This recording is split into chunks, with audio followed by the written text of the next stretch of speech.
आप सबका बहुत बहुत स्वागत है परम सत्य शाश्वत सत्य में, जहाँ पे आपको हर चीज़ सत्य की नज़र से बताता हूँ, सत्य की दृष्टि से बताता हूँ। क्योंकि सत्य का नज़र कभी भी किसी भी हाल में आपको धोखा नहीं देगा। सत्य हमेशा प्योर प्रमाणित रहता है। माया या फिर झूठ ही आपको उलझाएगा। सत्य तो आपको पूर्ण रूप से मंजिल तक लेकर जाएगा। तो सत्य की नज़र, सत्य की साधना, सत्य की पूजा, यही सर्वोपरि है। सत्य अर्थात जो आपके अंदर भी है और ब्रह्मांड की जो ऊर्जा चल रही है, वो शिवत्व की ऊर्जा, ब्रह्मांड की जो अनंत ऊर्जा चल रहा है, जहाँ पे हर चीज़ एक ऑटोमेटिक चेतना के आधार पे है। हवा का चलना, पानी का गिरना, सूर्योदय का होना, सूर्यास्त होना, चंद्रोदय होना, रात और दिन होना, अंडे में जीव पड़ना, जीवन का सृजन होना, यह एक लयबद्ध तरीके से, एक माइंड से, एक बुद्धिमानी से, एक चेतना से ऑपरेट हो रहा है। यही है शिवत्व की बुद्धिमानी, शिव की चेतना। इसी चेतना तक आपकी पहुंच बनना जरूरी है।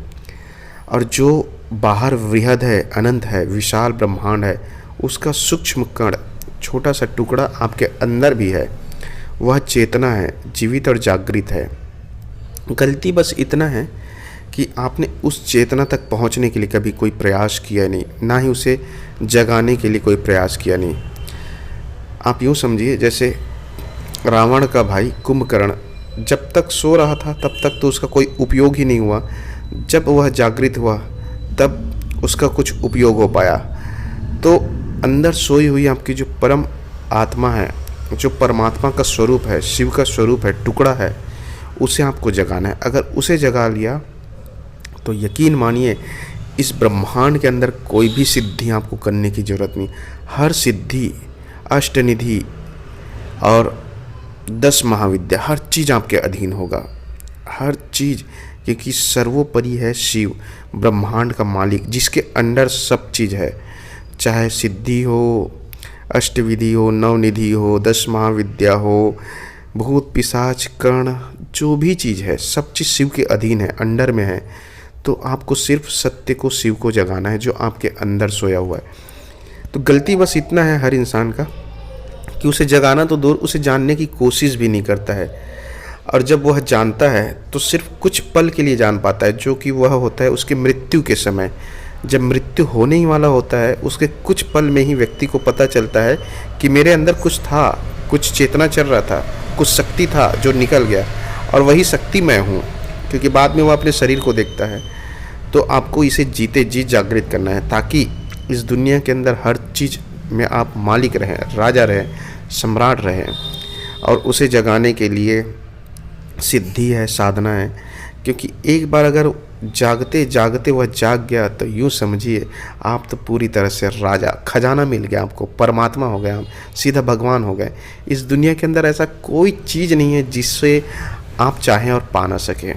मैंने बताया ना, अष्ट सिद्धि नवनिधि 10 महाविद्या, चाहे कोई भी हो, भूत प्रेत मरी मसान यक्ष किन्नर गंधर्व, जो भी हो, सब चीज़ शिव का दासी है।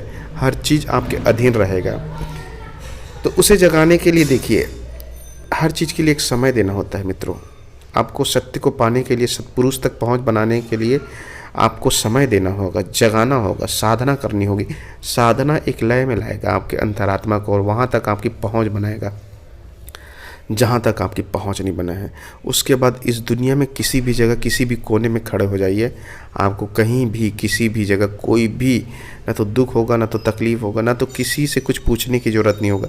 अंतरात्मा आपकी जो तीसरा आँख है वो सब चीज़ बता देगा। जो अंदर जागृत होगा वह देख के सब चीज़ बता देगा, यह सत्य है, यह असत्य है, और इसे करना है, इसे नहीं करना है। तो मेरे हिसाब से यह मानव जीवन में ही संभव है, और बाकी पशु पक्षी जानवरों से यह संभव नहीं है चेतना को प्राप्त करना, शिवत्व को पाना। तो इस अनमोल जीवन में जो मिला, इसे प्राप्त करो और इस साधना को करो। इस साधना को करने से ही आप जागृत कर पाएंगे। इसके लिए आपको इस मंत्र को प्रतिदिन जाप करना है 121 बार, और कम से कम 21 दिनों तक। उसके बाद आपको अनुभव होगा। सुबह शाम दोनों टाइम जाप कीजिए, 1 गिलास पानी रख के, चमत्कार फिर